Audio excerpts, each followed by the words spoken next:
Bismillahirrahmanirrahim. Assalamualaikum warahmatullahi wabarakatuh. Alhamdulillahirabbil alamin wassalatu wassalamu ala rasulillahil karim nabiyina Muhammadin wa ala alihi wa sahbihi ajma'in. Wa ba'd. Fa ya ahbaballahi wa ahbab rasulih sallallahu alaihi wasallam. Usi nafsi wa iyyakum bitaqwallahi faqad fazal muttaqun fala tamutunna illa wa antum muslimun. Faqala ta'ala ya ayyuhalladzina amanu taqullaha haqqa tuqatih wa la tamutunna illa wa antum muslimun. Saudara-saudariku sekalian, dimanapun Anda berada, teman-teman, bergabung kembali dalam Madrasah Imam Al-Bukhari. Spesial kali ini kita mencoba untuk berdiskusi, memanfaatkan waktu kita dalam mengisi hari-hari menjelang akhir Ramadan, khususnya bagi kami yang ada di sini, para peserta i'tikaf, para mu'takifin, yang semoga dengan ibadah yang kita tunaikan menjadikan diri kita lebih dekat dengan Allah Subhanahu wa taala, termotivasi untuk meningkatkan ibadah, menjauhi maksiat, dan dengan itu mudah-mudahan kita dapat meraih rahmat Allah Subhanahu wa taala. Kita akan spesial ya membahas beberapa persoalan-persoalan yang disampaikan oleh kawan-kawan kita, ya baik dari ini Instagram, nanti ada dari YouTube, ataupun nanti mungkin kita akan diskusikan kalau ada yang mau ditanyakan. Kita juga bisa bahas di luang-luang waktu.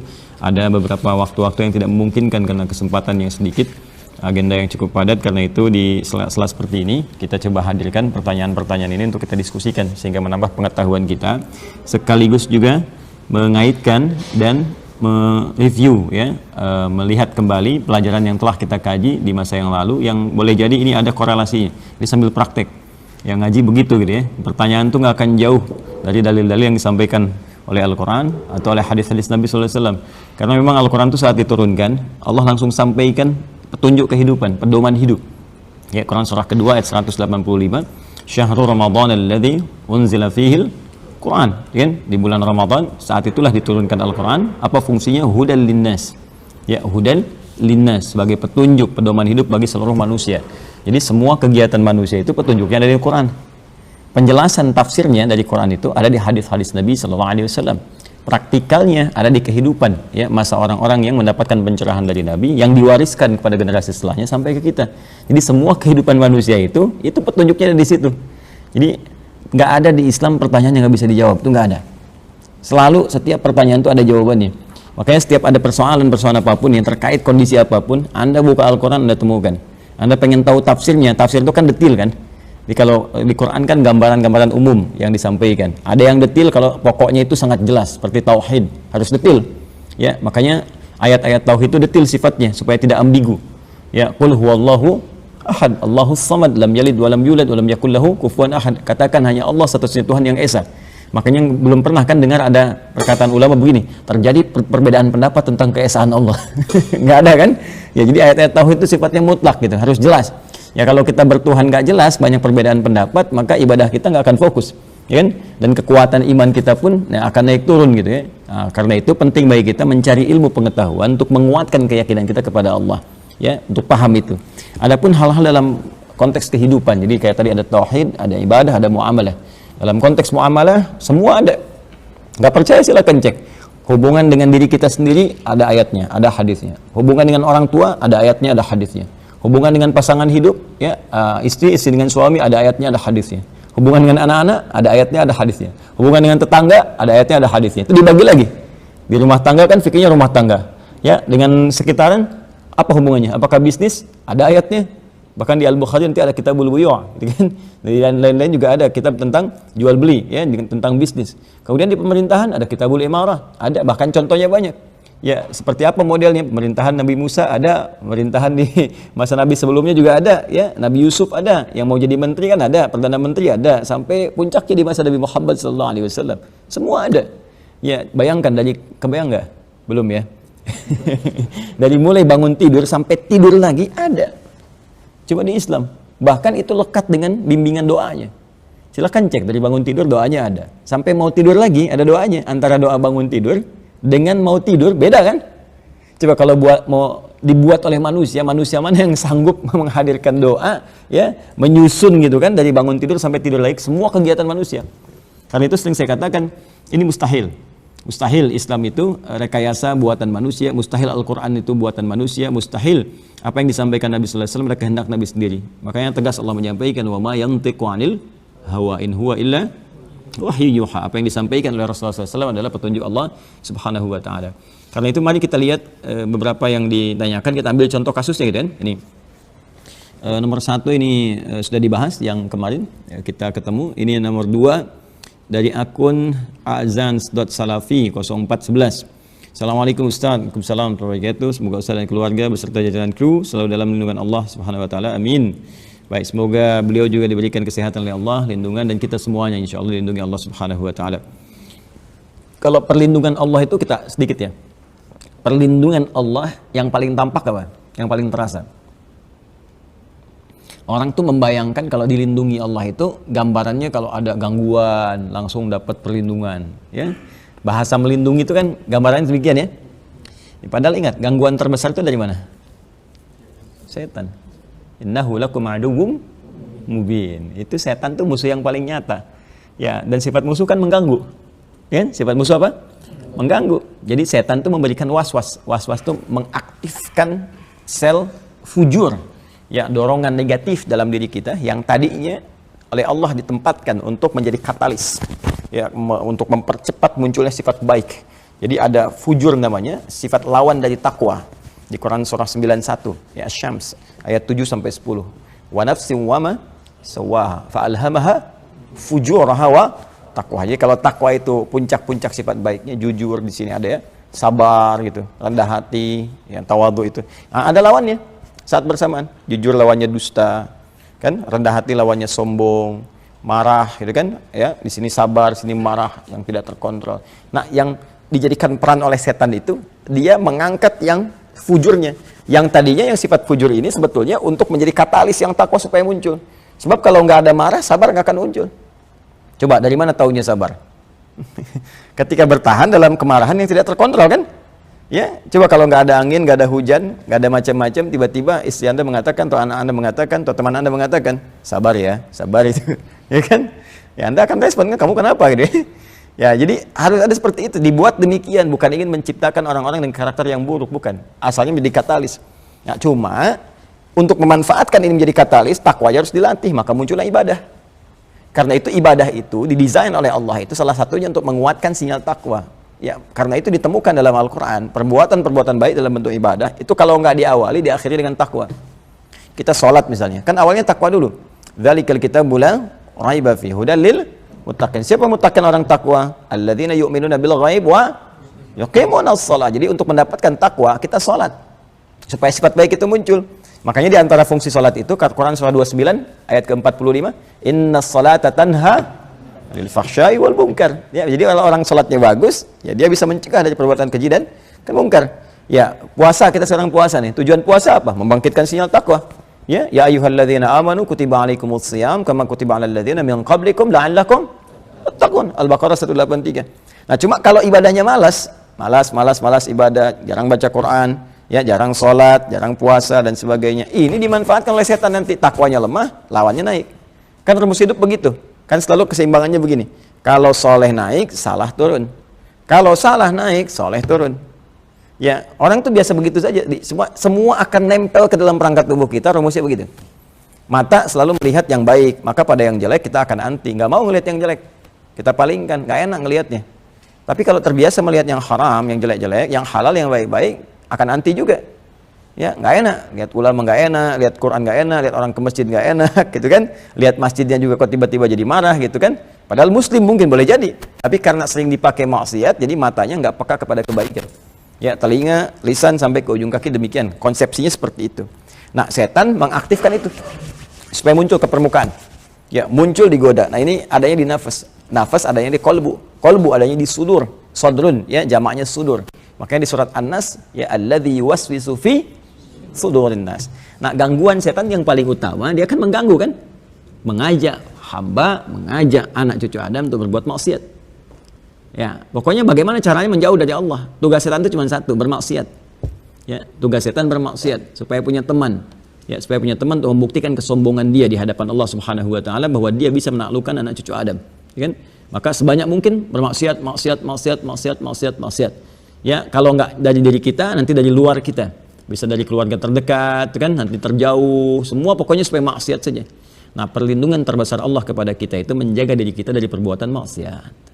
Jadi kalau ada, semoga Anda dilindungi oleh Allah Subhanahu wa taala, bukan perkara-perkara jahat yang muncul dari luar saja. Ya, ada orang mau misalnya, mohon maaf ya, menodong, merampok, membegal dan sebagainya. Tentu itu masuk ya dalam kategori perlindungan Allah Subhanahu wa taala kepada kita, diarahkan ke jalan yang aman, terjebak dari kemacetan yang bisa membuat kita misalnya sulit ya dan sebagainya. Itu perlindungan-perlindungan yang secara langsung kita rasakan. Tapi ada yang orang nggak sadar, dilindungi dari perbuatan maksiat adalah perlindungan dari Allah yang menghadirkan nikmat yang sangat besar. Ya, karena itu nggak mudah. Kalau Anda gangguan-gangguan fisikal itu kan di tempat tertentu, nggak di semua tempat. Tapi maksiat itu bisa dibawa bahkan ke tempat-tempat yang sunyi. Coba lihat, ya orang kan kalau maksiat itu ya nggak harus ada pembegal, harus ada perampok dan sebagainya. Kadang-kadang ke kamar bisa maksiat sendiri. Lihat tayangan yang kotor kan maksiat, ya kan? Di tempat kerja masuk ruangan tersendiri, nolnya ditambahin 1, tanda tangannya dipalsukan, macam-macam, maksiat kan? Allah melindungi seorang hamba untuk terjaga dalam perbuatan taat dan meninggalkan maksiat. Itu perlindungan Allah yang paling tinggi. Kalau ingin dilindungi Allah, maka caranya tadi tingkatkan takwa kepada Allah Subhanahu wa taala. Tingkatkan takwa. Karena takwa itu lawan dari sifat fujur. Fujur mainannya setan. Kan? Makanya nanti setan memberikan was-was. Kalau orang dekat dengan Allah, tingkatkan takwa, Allah kirimkan malaikat untuk menjaga dia. Ya, dan malaikat ini nanti tugaskan oleh Allah untuk merespon, menguatkan sinyal takwanya. Makanya malaikat membisikkan pada jiwa takwa, setan membisikkan pada jiwa fujur. Malaikat disebutkan 88 kali dalam Al-Quran, setan disebutkan 88 kali dalam Al-Quran. Ya, karena itu kalau ada orang kuat dorongan malaikatnya, maka ketika dia misalnya mendengar seruan kebaikan, cepat. Allahu Akbar, cepat. Semakin tinggi sebelum adzan sudah berpikir, sudah siap-siap. Ya, maksiat itu jangankan dikerjakan, baru terpikir sudah takut dia, udah anti. Pernah antum kepikiran misalnya pas kotak infak lewat langsung disimpan masukin tas. Jadi kalau orang begini, antum nyiapin tas, masuk tas gitu kan. Pernah begitu enggak kan? Ya mau kepikiran aja enggak kan, apalagi berbuat gitu. Ya, nah itu perlindungan Allah yang paling tinggi. Izin ya kalau saya bahas kadang ada banyak hal yang kita itu mendapati kalimatnya, tapi kita nggak merasakan nikmatnya gitu. Jadi kalau kita hadirkan nikmat Allah itu, maka kita akan menjadi pribadi yang pandai bersyukur. Nah, itu penting sekali. Kadang-kadang orang itu selalu mengharapkan datangnya nikmat yang jauh, tapi tidak merasakan nikmat yang dekat. Sehingga ketika nikmat yang dekat itu hilang, baru terasa ya, betapa besar nikmat itu semua. Sehat itu kan nikmat yang paling dekat. Ketika sakit baru terasa. Ya Allah, nah, kamu kemana aja selama ini Joni? Kalimat itu kemana gitu kan? Baru ya Allah tiba. Gitu. Baik, sehat, kasih napas. Begitu pengap kan baru kan? Ya, napas itu kan gratis. Coba tiap waktu napas itu gratis tuh. Ya, begitu napasnya ngos-ngosan baru kan? Nah, jadi itu yang penting kita hadirkan dalam kehidupan. Bismillah, ya. Baik, mengenai i'tikaf. Pertanyaan seputar i'tikaf. Apakah i'tikaf diharuskan di masjid? Dan bagaimana cara untuk pekerja yang bekerja jam malam agar mendapatkan fadilah atau pahala malam Lailatul Qadar? Baik, jazakumullah khair Ustaz, mohon pencerahannya. Ada 2 pertanyaan di sini. Pertama terkait i'tikaf, kedua bagaimana amalan untuk mendapatkan malam Al-Qadar dalam kondisi barangkali kesulitan untuk i'tikaf. Baik ya, jadi teman-teman sekalian, i'tikaf terkait dengan tempat. Saya nggak bahas dulu terkait dengan cara dan makna. Nanti ada tempatnya tersendiri supaya kita fokus di sini. Tempat i'tikaf itu mutlak di masjid. Di masjid, bahkan sebagian merinci. Masjidnya masjid yang digunakan sebagai jami', mengumpulkan orang banyak, setidaknya digunakan untuk sholat Jumat, gitu kan? Ada yang merinci sampai ke situ. Ya, merinci sampai ke situ. Jadi, tapi yang disepakati oleh para ulama, kan, menyepakati bahwa tempat i'tikaf itu di mana? Di masjid. Ya, karena itu nanti di hadis Muslim, saya di Al-Bukhari juga nanti ada bab khusus tentang i'tikaf. Di sini ya. Kalau saya tunjukkan misalnya nanti setelah ada bab puasa itu, di halaman 290-an deh ya, sebelah kiri kalau saya tidak keliru. Nah nanti ada kitab Fadlul Lailatul Qadar, kitab salat tarawih, Fadlul Lailatul Qadar, setelahnya i'tikaf. Ya, setelahnya i'tikaf. Jadi kita bisa temukan, kita boleh i'tikaf betul. Ya, kita boleh i'tikaf. Jadi di sini ada bab spesifik teman-teman sekalian. Di kitab ke-33, kita boleh i'tikaf. Jadi saking pentingnya i'tikaf ini sampai-sampai Al-Bukhari menghadirkan bab tersendiri ya, pembahasan tersendiri, kitab tersendiri. Di hadis Muslim juga ada. Ya tersendiri. Dan dari mana taunya itu di masjid? Dari perbuatan Nabi Sallallahu Alaihi Wasallam. Ketika beliau beriktikaf, beliau lakukan di masjid, kan? Dan ketika beriktikaf ini, beliau hanya memfokuskan dirinya untuk ibadah kepada Allah Subhanahu Wa Taala, sampai hal-hal yang terkait dengan dunia itu, ya ditepikan, ditanggalkan, ya sampai nyisir pun ada nanti dalam riwayat Sayyidah Aisyah menyisir rambut Nabi itu ketika Nabi akan dirapikan itu sampai kepalanya seperti diinikan lah, ya. Kan ini kalau kita perhatikan ini masjidnya misalnya, misal saja ya, ilustrasi ya, ini masjid di sini. Nah, ini kan kamar Nabi ya, Raudhah kamar Nabi beriktikaf itu di kebelakangkan begini kita supaya bisa disisir. Ya, Anda bayangkan bagaimana ingin fokusnya ibadah sampai sebagian badannya ada di masjid, sebagian dari kepalanya disisirkan seperti ini. Ya, jadi ini menunjukkan bahwa betapa pentingnya untuk beriktikaf itu untuk membangun kedekatan dengan Allah, dan tempatnya di mana? Di masjid. Ya, kalaulah kemudian iktikaf itu bisa dilakukan di rumah, tentulah Nabi tidak harus ke masjid. Ya, dan beliau akan mungkin berlama-lama di rumah, dan ini menunjukkan kepada para sahabat pesan bahwa iktikaf itu boleh dilakukan di rumah kalau Nabi tidak keluar, tidak ke masjid. Tapi ketika Nabi ke masjid, menyontohkan ke masjid, kemudian juga perilaku semua kegiatan Nabi itu konsentrasinya di masjid, hanya hajat-hajat yang sifatnya darurat yang dijadikan kemudian boleh kita keluar dari lingkungan itu, ya, seperti misalnya mau mandi, ya, buang hajat, itu kan, karena ada yang ke toilet dulu, ya, boleh ini ke toilet dulu di sini misalnya, atau yang rumahnya dekat dengan masjid, ya, penuh misalnya kan, nggak usah ditahan-tahan, ya, jadi penyakit gitu kan, kemudian boleh singgah dulu tapi cepat lagi kembali. Ya, nah itu ada bagian-bagian tertentu yang menunjukkan bahwa betapa pentingnya i'tikaf dilakukan. Masjid itu rumah Allah. Baik ya? Karena itu i'tikaf asalnya dari kata akaf asalnya, ya. Akafa ditambah alif dan ta menjadi i'takafa, sifatnya disebut dengan i'tikaf. Ya, infinitifnya dari kata akafa, sesuatu yang fokus, yang sulit untuk dipalingkan. Ya, orang yang fokus terhadap sesuatu sehingga sulit dipalingkan disebut akif. Ya, misalnya ada orang tolong namanya Cepi misalnya kan, terus kita panggil Mas Cepi, dia nggak nengok-nengok, gini aja kan, nah itu disebut Mas Cepi sedang akif, ya, akif, ya. Makanya Nabi Ibrahim alaihissalam ketika beliau menyeru umatnya, ya, untuk bisa merespon dakwah beliau, ya, itu nggak bisa fokus ya pada berhala gitu kan, fokus sampai beliau mengatakan ma hadhihi tamathilul lati antum laha akifun. Apa sih istimewanya berhala-berhala ini sampai kalian tuh aku seru nggak respon, kan? Ya, aku kasih logika malah marah-marah sampai fokus di situ, ya. Nah, sampai menjauhkan dia dari Allah Subhanahu wa taala.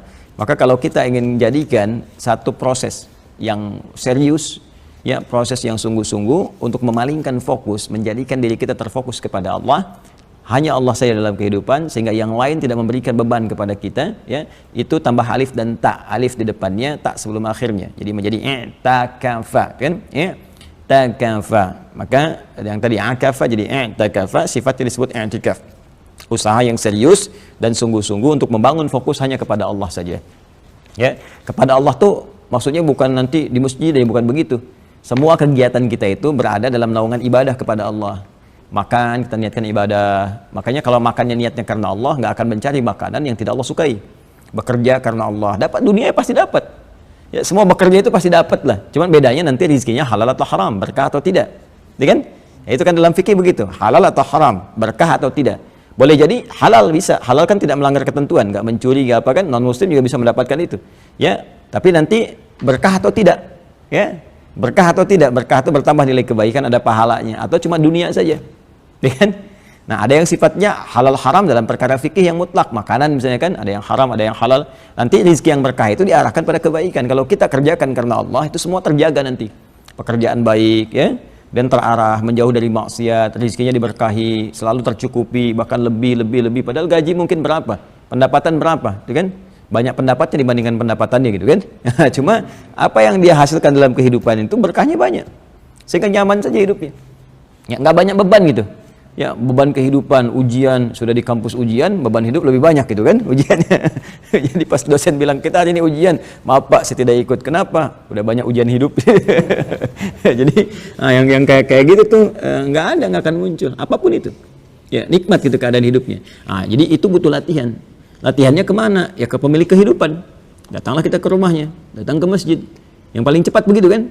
Ya, Anda ingin bertemu dengan si fulan misalnya kan, ya yang lebih cepat kan datangi ke tempatnya.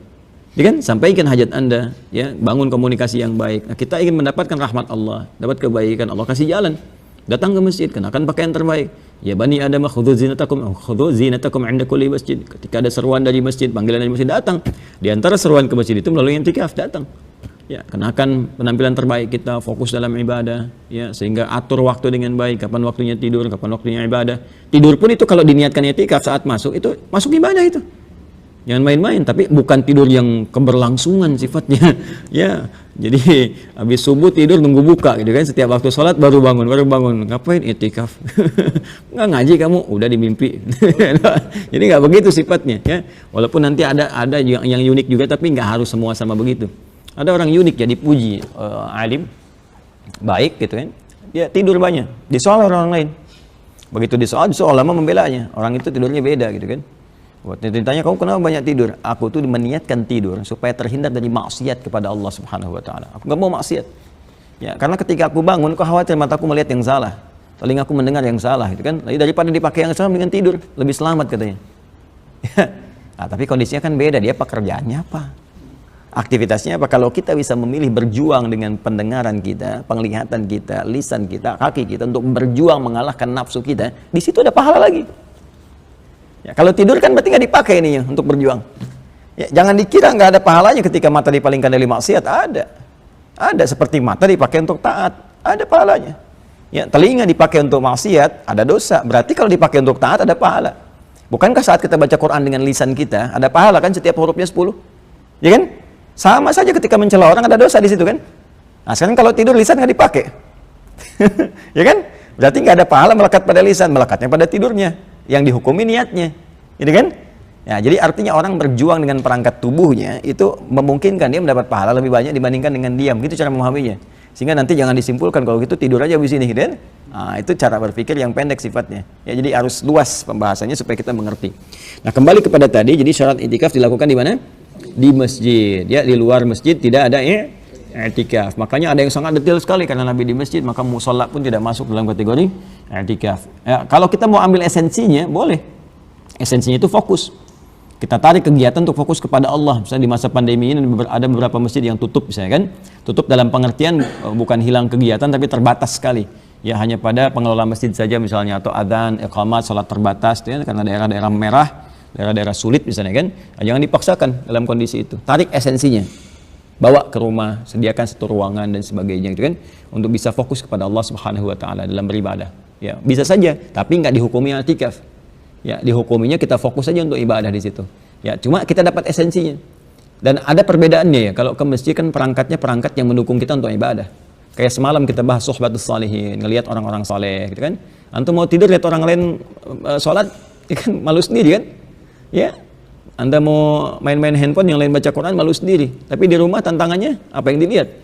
Ya, lihat majalah, lihat tembok, lihat ini, lihat itu. Baru ngaji sebentar, alif lam mim, tangtin nundin tangtin tung. Alif lam mimnya cuma berapa detik, itu jawab handphonenya bisa 5 menit 10 menit. Ya kan? Ya, terus lewat ini, lewat itu. Antum pengen fokus, adik kemudian nonton TV, ya. Keluar berita ini, berita itu, pengen lihat lagi, keluar dan seterusnya. Nah, itu perbedaan-perbedaannya. Makanya di beberapa tempat itu membuat mihrab. Mihrab itu boleh tidak hanya di masjid, di luar masjid pun boleh. Ya, seperti Maryam, ya, Sayyidah Maryam alaihissalam punya mihrab. Dibuatkan kemudian oleh kedua orang tuanya, lalu dibimbing oleh Nabi Zakaria. Itu ada di Quran surah ketiga Ali Imran ayat 37. Ya, wa taqabbalaha fataqabbalaha rabbuha biqabulin hasanin wa ambataha nabatan hasana wa kaffalaha Zakaria. Kullama dakhala 'alaiha Zakaria al-mihrab wajara 'indaha rizqa. Ya, jadi Sayyidah Maryam punya mihrab. Ya, dan itu konteksnya bukan di masjid, bukan di masjid. Ya, kemudian juga Sayyidah Sulaiman, ya, itu membangun mihrab. Bahkan yang disuruh bangunin para jin. Mahari bawa tamathila gitu kan, disuruh bangun mihrab, ya kan, untuk semua bisa berzikir kepada Allah Subhanahu wa taala. Jadi boleh kita bangun misalnya mihrab atau bikin musalla atau khususkan tempat tertentu untuk ibadah walaupun tidak harus luas. Saya dulu pertama ke Indonesia pulang, ngontrak di Ciputat, ya, kemudian ya petakan seperti itu, terus kita kasih hamparan sejadah satu bagian untuk jadi mihrab kita untuk ibadah, ya, fokus kepada Allah, dan enak, alhamdulillah gitu, bisa lebih maksimal, ya. Nah, kemudian bukan aib ya, dunia cuma sementara, kita aja di dunia ngontrak, kenapa harus aib jadi punya kontrakan? Kita di dunia cuma ngontrak, udah gitu ditinggalin kan, selesai kan? Terus kenapa aibnya apa kalau punya kontrakan? Emang di dunia itu ngontrak kok. Jadi yang serasa punya rumah, punya kendaraan itu kan nggak dibawa pulang. Kalau punya kita dibawa sampai kuburan. Tapi kan ke kuburan nggak dibawa. Artinya dunia itu selesai, cuman fungsinya aja digunakan, fungsinya selesai. Ya, kita kan punya kontrak di dunia ini untuk kembali ke akhirat. Kontrak kita misi membawa kebaikan sebagai bekal pulang. Jadi kalau kita kontrak misalnya ini bukan aib. Jadi biasa saja. Ya, bahkan ada para ulama yang tampilannya bagus tapi ternyata nggak punya rumah. Rumah dalam arti menurut orang rumah tetap dan sebagainya. Nggak ada yang tetap di dunia ini. Ya, madama umur muta'alliqah bil umur dunyawiyah fa khalas tazul. Ya. Jadi semua yang terkait dengan urusan dunia itu sudah pada akhirnya akan ditinggalkan gitu. Imma kita meninggalkan dunia duluan atau dunia meninggalkan kita duluan. Jelas ya? Jadi hidup itu santai aja gitu. Nggak usah terlalu capek. Tuntutan nafsu itu kalau banyak dipenuhi bikin capek. Ya. Ya, saya merasakan itu nyaman aja gitu. Ikutin aja. Nggak ada bedanya kok. Nggak ada demi Allah saya katakan, orang yang visinya jelas nggak ada bedanya. Jadi kita cuma istilah manusia saja. Ini posisinya ini posisinya itu, tidak. Itu kembali kepada kita. Tinggal kita mau milih jalur yang mana untuk bertakwa kepada Allah. Jalur ilmu yang seperti saya ambil sekarang. Jalur harta silakan boleh seperti Utsman bin Affan, Rahman bin Auf, ya kan? Ya, jalur saya itu ada Ali bin Abi Thalib, Abu Hurairah, saya ikuti itu. Jalur harta ada, jalur kedudukannya boleh silakan. Ya seperti Amr bin As, gitu kan? Atau misalnya khalifah-khalifah yang 4, gitu kan? Itu ambil kedudukan juga. Atau dengan tenaga seperti Bilal bin Rabah.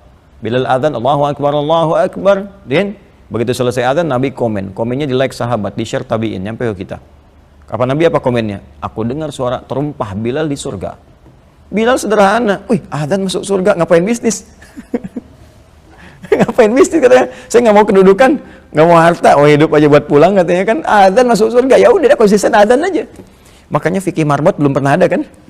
Ya, dan nggak dibahas yang kayak gini gitu. Jadi motivasinya nggak berlebih. Ya, jadi motivasinya kadang-kadang apa ya? Jadi kembali ke dunia lagi gitu. Ya, ada lagi yang orientasinya berapa gajian di situ berapa? Ah, capek. Ya, capek karena rezeki itu udah teratur. Surga kita yang belum jelas gitu. Rezeki itu teratur. Jadi nggak usah terlalu membayangkan gimana. Cuma di beberapa kegiatan itu memang Allah menempatkan kemuliaan. Ya, seperti di pengetahuan ada kemuliaan, di ilmu ada kemuliaan. Yarfa'illahu alladhina amanu minkum walladhina utul ilma. Makanya jadi ulama terangkat, imannya kuat terangkat. Jadi kita kalau rajin ibadah, Allah akan titipkan di kolbu orang sekitaran kita itu rasa hormat. Nggak percaya silahkan rajin ke masjid, rajin baca Quran, kan rajin aja. Orang itu akan melihat persepsi kita akan berubah. Ada penghormatan, ada segan. Itu yang Allah titipkan, cahaya kebaikan. Sama dengan ilmu. Coba begitu Anda mengajar kan, walaupun di ngajar sekolah biasa, gitu kan, sekolah umum gitu kan, orang kan bilangnya apa? Pak Guru, Bu Guru, ya kan? Sekolah agama Ustadz, ya kan? Saya dipanggil Ustadz, Antum dipanggil Ustadz. Apa bedanya sama-sama Ustadz kan? Jelas ya? Ya, Masya Allah gitu. Pergi ke Timur Tengah sebentar, pulang-pulang ke sini Syekh. Gitu ya? Nah, jadi itulah kehidupan tuh begitu. Dan itu bisa dihasilkan lewat i'tikaf. Jadi kalau i'tikaf itu nggak mampu melahirkan pribadi demikian, berarti ada yang kurang sempurna. Ya, kok pulang i'tikaf makin galau, pulang i'tikaf nyari dunia. Nah, berarti ada yang salah gitu. Ya, ada yang salah. Nah, dunia itu bukan ditinggalkan. Dunia bukan ditinggalkan. Dunia itu hanya ditumpangi saja supaya menjadi perahu akhirat kita dalam nilai-nilai kebaikan. Nah, bagaimana? Yang pertama berarti terjawab ya. Nah, berarti i'tikaf bukan di rumah kan? Baik. Dan di sini para akhwat juga tidak harus kemudian melancarkan protes sampai demo misalnya kan. Akhwat nggak bisa i'tikaf, tidak. Ya, akhwat itu perempuan-perempuan tuh, wah Masya Allah itu rohsahnya luar biasa, dan di balik rohsah itu ada hikmah serta pahala. Ya, misal yang sudah berumah tangga gitu kan, kalau dia ada suami, ada istri, ada anak dirawat, dia cukup memfasilitasi suami atau anaknya untuk beriktikaf, dia keluar masjid difasilitasi, diberikan bekal-bekalnya dan sebagainya, disiapkan, itu dapat pahala yang sama dengan apa yang dikerjakan di luar rumahnya. Ya, seperti itu Nabi menyampaikan di hadis Muslim kalau ada perempuan Ansar, rapat perempuan tuh, ya, perempuan cerdas-cerdas, nalarnya rapat. Tanyakan kamu utusan kepada Nabi, tanyakan deh, itu bahasa kita begitu. Enak jadi laki-laki tuh. Ya, tapi nggak ada yang transgender waktu itu. Ya, cuma kepikiran gimana caranya bisa menyaingi itu. Nggak ada ganti-ganti nama, ganti suara gitu kan, ganti penampilan tuh nggak ada. Ya, dia enak, laki-laki bisa ke masjid, laki-laki bisa haji kapan saja, bisa ikut jihad dan sebagainya. Kita bagaimana pahala kita kan? Nah, maka diutuslah seorang untuk bertanya pada Nabi. Begitu dia bertanya, nah, Nabi langsung jawab. Pertanyaan pertama Nabi kepada para sahabat, ya, adakah yang terbaik kalian bertanya seperti yang perempuan ini? Jadi maksudnya saya belum dengar pertanyaan terbaik seperti yang ini gitu ya. Kualitasnya bagus gitu ya. Maka apa yang terjadi kemudian? Maka kata Nabi, apa yang dikerjakan para lelaki di luar rumah, maksudnya para suami-suami ya, di luar rumah, baik dia sholat, haji dan sebagainya, kalau istri-istrinya, perempuannya ridha dengan itu semua, dia menyiapkan, dia mendukung, dia mensupport, maka perempuan itu mendapatkan pahala yang sama dengan yang dikerjakan laki-laki tanpa dikurangi sedikit pun. Wah, langsung gembira, lompat-lompat dan sebagainya. Mau terima gaji tanpa kerja, cuma ridho aja. Ridho tuh itu dianggap biasa, lihat di akhirat nanti, jangan dianggap biasa gitu. Ya jangan dianggap biasa. Banyak sekali hal-hal yang baik yang bisa didapatkan. Sama aja. Ya di dalam rumah kan nggak ada yang protes, nggak ada yang pukul-pukul, tok tok tok tok tok, bikin apa? Ya, nggak ada. Semua paham. Jadi kalau dengan ilmu itu semua mudah. Nggak ada yang berat gitu. Ya sama pada akhwat nggak bisa ke masjid, di rumah ibadah sama dengan laki-laki di masjid. Sama. Nah kalau ada tempatnya, misalnya tempatnya khusus, nggak terganggu, nggak ada fitnah, boleh silakan ke masjid. Tapi kalau nggak ada demikian, apalagi situasi begini, nggak usah dipaksakan. Nah dengan ilmu itu jadi mudah. Dengan ilmu nggak ada protes, nggak ada bikin status, nggak ada macam-macam, nggak ada berpikir yang berlebihan sampai bikin aliran Islam liberal, Islam ini, Islam itu untuk nyari keinginan sendiri gitu. Ya, paham ya? Nah, jadi itu poinnya. Bagaimana mendapatkan pahala malam Al-Qadar? Ya, malam Al-Qadar kalau sekiranya tidak bisa i'tikaf. Malam Al-Qadar itu nggak ada kaitan dengan i'tikaf. Ingat, nggak ada kaitan langsung dengan i'tikaf. I'tikaf itu hanya perantara untuk mendekatkan diri kepada Allah supaya kita bisa konsentrasi ibadah. Tapi setiap yang i'tikaf belum tentu dapat fadilah Lailatul Qadar kalau malamnya nggak ibadah. Jadi malam Al-Qadar itu, Lailatul Qadar hanya terkait dengan ibadah yang dilangsungkan di malam-malam Ramadan. Satu di antara sekian malam itu ada bonus yang diberikan oleh Allah berupa apa? Berupa pahala yang berlipat lebih daripada 1000 bulan. Jadi kisahnya begini. Kisah tentang turunnya Quran surah 97 Al-Qadar. Inna anzalnahu fi Lailatul Qadar. Wa ma adraka ma Lailatul Qadar. Lailatul Qadri khairum min alfi syahr. Demikian seterusnya ayat. Jadi begini, satu kali Nabi diberikan gambaran oleh Allah Subhanahu wa taala tentang bagaimana kehidupan umat di masa sebelumnya. Lalu Nabi Nuh sekian ratus tahun, kan? Nabi selanjutnya sekian ratus tahun, ada yang 1000 tahun lebih dan sebagainya. Nabi berpikir, wah berarti ibadahnya banyak dong. Bayangin ribuan tahun, kalau mereka sholatnya ribuan tahun. Terus pas dipresentasikan umurnya umat Nabi cuma sedikit gitu. Ya, antara sampai ke 60, 70, wa qalilum ma yazidu 'ala dzalik, dan sedikit yang melampaui itu. Jadi di atas 100 itu sedikit. Umatnya Nabi itu sampai ratusan ribuan tahun. Ya kan? Sebelum terus jadi semakin mendekat ke kiamat semakin mengecil termasuk pengecilan fisik. Ya, makanya semakin kecil sampai mau kiamat. Tapi jangan disimpulkan kalau ada orang semakin kecil itu kiamat besok gitu ya. Enggak gitu juga. Tidak ya. Cara berpikirnya tidak demikian. Jadi nanti ada keseimbangan. Nanti ketika meninggal dunia, kemudian kiamat terjadi ya, kembali kepada Allah, nanti akan dibangkitkan semuanya dalam keadaan semua rata ya, usia, bahkan digambarkan dalam hadis itu tingginya sekian hasta, kalau dikalkulasi laki-laki sekitar 27 meter, ya perempuan 17 meter. Nggak usah dibayangin sekarang ya, karena nanti ketika kembali kepada Allah semua rata, semua nggak ada yang tua lagi, nggak ada yang kecil, semua dibangkitkan dalam keadaan yang sangat mulia. Tapi nanti ada bayi-bayi yang protes ya, wa idzal mau'udatu su'ilat bi ayyi dzambil kutilat. Nah, itu pembahasan yang lain nanti ya. Nah, ketika kemudian Nabi merasakan seperti itu, kesempatan umatnya beribadah sedikit, maka turunlah surah ini untuk memberikan bonus kepada umat Nabi Muhammad. Rahmat Allah, kasih Allah yang sangat luar biasa. Boleh saja umurnya terlihat sedikit, tapi setiap tahun dia berpotensi punya amalan yang lebih daripada 1000 bulan pahalanya. Ingat, bukan 1000 bulan ya, lebih dari 1000 bulan. Khairum min, lebih dari. Ya, kalau lebih dari 1000 bulan berapa? Bisa 2000 bulan, 3000 bulan, 4000 bulan, terserah Allah. Artinya apa? Paling standar 1000 bulan, paling sedikit. Ya, kayak 1000 bulan itu kurang lebih 83 tahun lah. Ya, 83 tahun, 40 harian lah. Ya. Jadi kalau ada orang yang ibadah di malam itu, sholat misalnya, pas bertepatan, Allahu Akbar, walaupun cuma 2 rakaat, itu sama dengan sholat 83 tahun, 40 hari tanpa henti. Allahu Akbar, Allahu Akbar, Allahu Akbar, Allahu Akbar. Bisa begitu nggak? Ya, umurnya cuma 20 tahun tapi dapat pahala sholat 83 tahun. Pas baru takbir Allahu Akbar, plak meninggal. Pas malam Al-Qadar. Allahu Akbar. Udah dia tobat, gitu kan? Terus dosa diampuni, dosanya 0, dapat pahala 83 tahun. Luar biasa kan? Orang hidup sampai 950 tahun, 1000 tahun. 1000 tahun dosanya 1000 tahun juga kan di bawah dalam hidupnya kan? Terbawa kan? Ya, siapa yang nggak berdosa dalam sehari? Nah, sekarang pertanyaannya, ada nggak jaminan amalnya? Sudah sebanding aja, mau hidup 100 tahun, 200 tahun sebanding aja. Ya, apa yang sebanding itu? Ya, dia dalam sehari berbuat salah juga, berbuat baik juga. Cuma rahmat Allah menjadikan kebaikan 10 kali lipat dari kejelekan.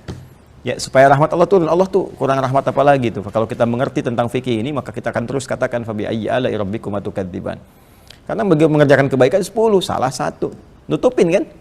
Jadi rahmat Allah itu lebih dahsyat dibandingkan dengan hukumannya, dengan amarahnya.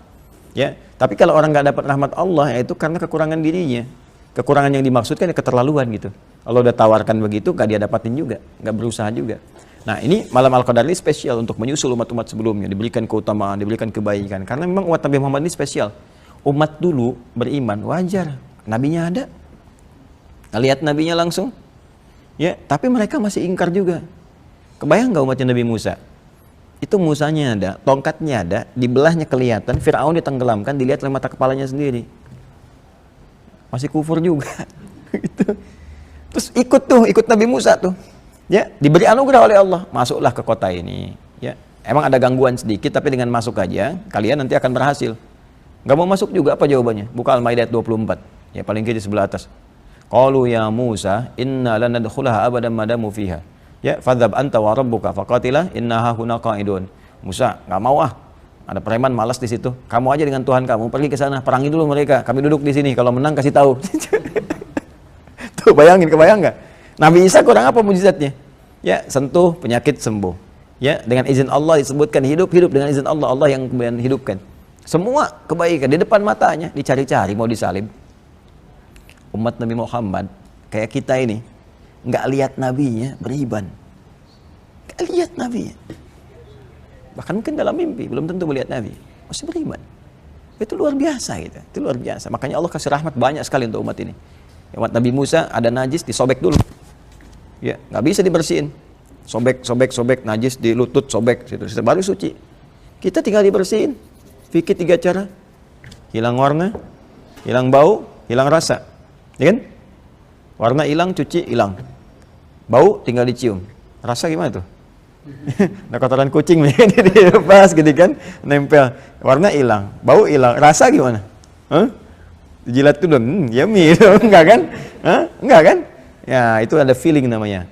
Ya, ghalabatul dzan, yang paling kuat dugaan kita itu yang ditetapkan. Nah, tapi rahmat Allah menjadikan hilang, udah cuci. Enggak usah bolong-bolong. Makanya saya sering katakan kalau ada orang yang pakai pakaian punya jin dipakai juga, terus ada yang sobek, ada yang apa, saya sering bercanda mengatakan tuh umat Nabi Musa nyasar ke sini. Nah, itu canda kita aja ya, betul. Variasinya unik gitu ya. Orang dulu pengen berpakaian, udah punya pakaian disobek ya. Tapi mungkin mereka punya cara pandang tersendiri, asal jangan membuka aurat lah gitu ya, atau merusak yang jauh. Maka turunlah surah Al-Qadar, diberikan kemuliaan itu. Maka itu bonus dari Allah Subhanahu wa taala, dan itu rahmat. Makanya ketika rahmat jadi mudah. Sebenarnya nggak susah dapat Al-Qadar, itu nggak susah. Gampang, asal tiap malam Ramadan punya space dan spare waktu untuk ibadah. Tempat dan waktu untuk ibadah. Ya nggak harus banyak. Dan rumusnya cepat kok. Salamun hiya hatta matla'il. Jadi dari malam sampai menjelang fajar. Artinya malam itu kan dari ba'da Isya.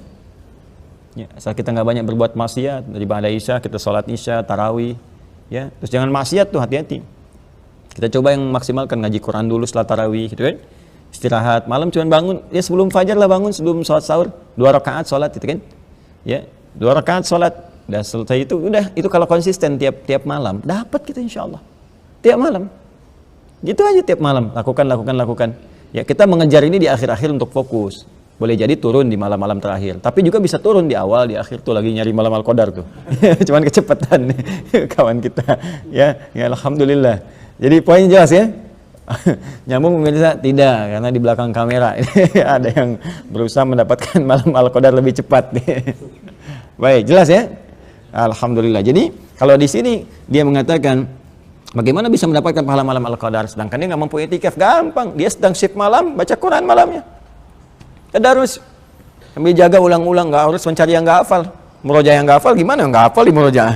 Dan yang hafal lagi kita bacain malam-malam. Ya ayat kursi baca, Al-Ikhlas, Juz Amma, apa sambil kita jaga begini. Nggak menghentikan profesi kita untuk ibadah, apapun itu. Apakah security yang sedang jaga sambil murojaah kan? Murojaah kan nggak harus pakai mic, jaga pakai mic nggak ada. Biasa saja gitu kan, sambil jaga, sambil zikir, subhanallah, alhamdulillah, dapat pahala. Itulah rahmatnya Islam. Paham ya? Nah, ini baru satu pertanyaan tuh. Ya gitu kalau ngaji kita begitu. Nah, itulah prakteknya. Makanya benar kan terbukti semua pertanyaan dalam kehidupan ada jawabannya. Di Quran ada. Jadi kalau kita menghafal Qurannya benar, belajarnya benar, enak hidup ini. Di setiap kita melangkah tuh ayatnya hadir. Ini ya cara menjalaninya. Terus yakin di hadis ada. Nah, coba sampai begini nih. Ini baru 1 jilid. Dan Abu Daud, ini Tirmidzi, ini Al-Bukhari. Ya. Paham? Selesai gitu ya, komposisi kita dalam mengurai persoalan-persoalan, dan semua ada. Ini yang paling saya luar biasa ya, bahagia sebagai muslim bahagia sebagai muslim, harus bahagia, harus bangga. Ya, kita harus pede. Jadi muslim kok nggak pede? Muslim itu harus bahagia, karena semua perangkat hidup ini diberikan oleh Allah. Ya, semua perangkat hidupnya, bahkan petunjuk hidupnya ada semua, dalilnya ada. Makanya bangga, harus senang. Aneh kalau jadi muslim nggak pede. Di muslim kok nggak pede? Perempuan pakai jilbab kok nggak pede? Kenapa? Ya kan? Ya, terus kita juga ya demikian, beribadah ya pede lah. Ya, bertakbir pede, tapi pede dalam kebaikan, jangan pede dalam konteks yang salah. Ya, jelas ya? Nah, sementara itu dulu ya. Saya ada insyaallah. Baik, pemirsa dimanapun Anda berada, alhamdulillah hari ini telah kita tuntaskan pembahasan kita. Semoga dapat dipahami dengan baik. Apa-apa yang baik tentunya dari Allah dan Rasulnya. Kalau yang salah itu dari saya pribadi, mohon dimaafkan. Dan semoga kita dijaga oleh Allah Subhanahu Wa Taala, nanti dalam kebaikan, kemuliaan dan dirahmati Allah di bulan Ramadan yang penuh dengan keberkahan ini. Kita kira demikian. Terima kasih. Mohon maaf. Allahumma taqabbal minna innaka antas samiul alim, tub alaina innaka antat tawwabur rahim. Rabbana atina fid dunya hasanah wa fil akhirati hasanah wa qina adzabannar. Fadlika subhana rabbika rabbil izzati amma yasifun wa salamun alal mursalin wa akhiru da'wana subhanakallahumma wa bihamdika asyhadu an la ilaha illa anta nastaghfiruka wa natubu ilaik. Alhamdulillahirabbil alamin. Assalamualaikum warahmatullahi wabarakatuh. Waalaikumsalam.